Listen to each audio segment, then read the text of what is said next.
My sister's imaginary friend knew things no one should have known. When my little sister Amelia was 5, she started talking to someone named Eli. At first it was harmless. She'd whisper to him in her room, make space for him at the dinner table, even insist we say goodnight to him. My parents thought it was cute, just a phase.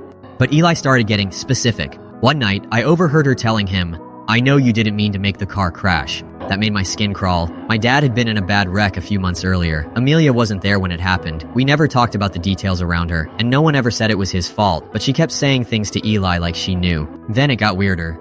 She told him, "Mommy doesn't know you saw what happened with Uncle Rick."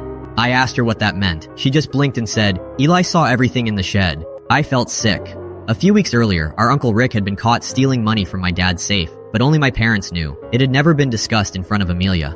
That night, I told my mom everything Amelia had said. She brushed it off, said kids, pick up things. But the next morning, I noticed Mom locked the shed. She never used to. Then Amelia drew a picture. It was me, standing in the hallway, watching Eli. Except, in the drawing, Eli wasn't a cartoon or a scribble. He was detailed. He looked about 10 years old, with a scar above his eyebrow, exactly like the photo of our cousin Eli, who died before I was born. When I showed it to my mom, her hands shook. She pulled out a photo from an old album and compared the faces. It was him.